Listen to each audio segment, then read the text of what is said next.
मृत्यु, समय का खेल। जब एक शरीर नष्ट हो जाता है तो एक इंसान कुछ ही क्षणों में हमें छोड़कर चला जाता है।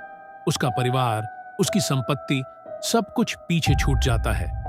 गरुड़ पुराण जैसे प्राचीन ग्रंथ हमें बताते हैं कि जब मृत्यु आती है तो गहरी धुंध दिखाई देती है।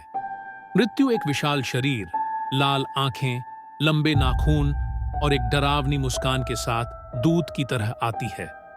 वे एक मृत व्यक्ति के सामने प्रकट होते हैं और उसकी आत्मा को शरीर से बाहर खींचकर स्वर्ग की ओर ले जाते हैं। लेकिन पृथ्वी पर यह यात्रा मृतक के परिवार के लिए शुरू होती है। कई संस्कार, परंपराएं और अनुष्ठान हैं जो आत्मा को शांति और मोक्ष दिलाने में मदद करते हैं। इन अनुष्ठानों के पीछे गहरे अर्थ छिपे होते हैं। कहा जाता है कि जैसे ही आत्मा शरीर से बाहर निकलती है, वह पीड़ा महसूस करने लगती है। वह अपने शरीर में लौटने की पूरी कोशिश करती है, लेकिन मृत्यु के दूत उसे शरीर से बाहर खींच ले जाते हैं। ऐसा भी माना जाता है कि मृत व्यक्ति के चारों ओर काले भयावह साए होते हैं, जो मृत्यु और स्वर्ग के बीच फंसे होते हैं और एक नया शरीर खोज रहे होते हैं। इसलिए गरुड़ पुराण कहता है कि कुछ अनुष्ठानों को ठीक तरह से करना आवश्यक है।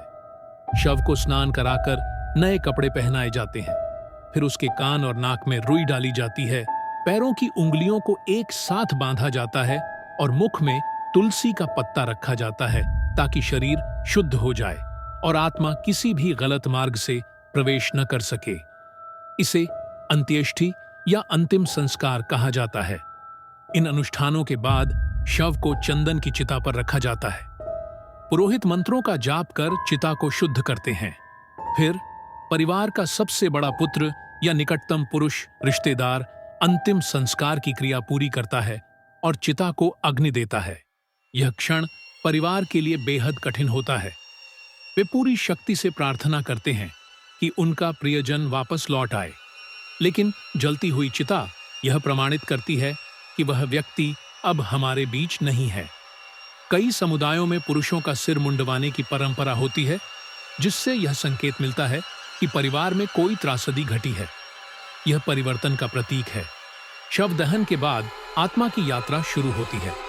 उसे यमलोक तक पहुंचने के लिए एक कठिन और खतरनाक मार्ग तय करना पड़ता है।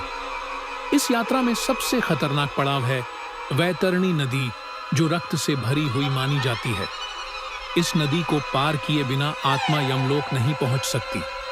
माना जाता है कि आत्मा को इस यात्रा में 13 दिन लगते हैं। इन 13 दिनों में आत्मा को भोजन और जल नहीं मिलता, जिससे वह कमजोर हो जाती है। आत्मा आगे बढ़ने में असमर्थ हो जाती है और बीच के मार्ग में अटक जाती है। इसे रोकने के लिए पिंडदान किया जाता है। गरुड़ पुराण के अनुसार यमलोक के रास्ते में 16 अलग-अलग शहर होते हैं, जहां आत्मा को ठहरना पड़ता है। प्रत्येक स्थान पर पिंडदान और जलदान करने से आत्मा को भोजन और शक्ति मिलती है, जिससे वह अपनी यात्रा पूरी कर पाती है। लेकिन इस अनुष्ठान का एक और महत्वपूर्ण पक्ष यह है कि यह परिवार को एक साथ जोड़ता है। इन 13 दिनों में लोग एक दूसरे के साथ समय बिताते हैं, भोजन साझा करते हैं और अपने प्रियजन की यादों को ताजा करते हैं। महाभारत में एक कथा के अनुसार सागर नाम के एक शक्तिशाली राजा थे, जिनके 60,000 पुत्र थे। उन्होंने 100 अश्वमेध यज्ञ करने का निश्चय किया। अश्वमेध यज्ञ एक विशेष अनुष्ठान था, जिसमें राजा की शक्ति को स्थापित करने के लिए घोड़े की बलि दी जाती थी। जब राजा ने 99 यज्ञ पूरे कर लिए, तो देवराज इंद्र ने 100वें यज्ञ के घोड़े को चुरा लिया और महर्षि कपिल मुनि के आश्रम में छिपा दिया। राजा के पुत्रों ने वहां जाकर घोड़े की खोज की, लेकिन क्रोधित होकर कपिल मुनि ने उन्हें शाप दे दिया, जिससे वे समय से पहले मर गए और उनकी आत्माएं भटकने लगी। राजा के एक पोते ने आर्षि से क्षमा मांगी और पूछा कि उन आत्माओं को कैसे शांति मिलेगी। आर्षि ने उसे सुझाव दिया कि उन सभी की अस्थियां गंगा में प्रवाहित कर दी जाए। ऐसा करने से सभी 60,000 आत्माओं को मोक्ष प्राप्त हुआ। इसी परंपरा के तहत आज भी हम अपने प्रियजनों की अस्थियां गंगा में प्रवाहित करते हैं। इन अंतिम संस्कारों के माध्यम से हम अपने प्रियजनों की आत्मा को उनके पारिवारिक बंधनों से मुक्त करते हैं और उनकी शांति के लिए प्रार्थना करते हैं। किसी परिवार के लिए अपने सदस्य की मृत्यु एक बड़ा बदलाव होता है। यह घटना कई लोगों को तोड़ देती है, कई परिवार बिखर जाते हैं। लेकिन इन अनुष्ठानों का गहरा अर्थ यह है कि वे परिवार को एक साथ लाते हैं। जिस घर में शोक मनाया जा रहा होता है, वहां लोग आते जाते रहते हैं, सभी किसी न किसी काम में व्यस्त हो जाते हैं। न केवल परिवार, बल्कि समाज भी अपने तरीकों से मदद करने का प्रयास करता है। इन अनुष्ठानों का सबसे महत्वपूर्ण संदेश यह है कि वे हमें अपने प्रियजन की सेवा करने का अवसर देते हैं। मृत्यु के बाद भी हम उन्हें स्नान कराते हैं, नए वस्त्र पहनाते हैं, उन्हें अन्न और जल अर्पित करते हैं और अपने मन की बातें साझा करते हैं। अंत में हम उन्हें अंतिम विदाई देते हैं। मृत्यु के बाद परिवार के पुरुष सिर मुंडवाते हैं। जब उनके बाल वापस उगते हैं, तब तक बहुत दिन बीत चुके होते हैं।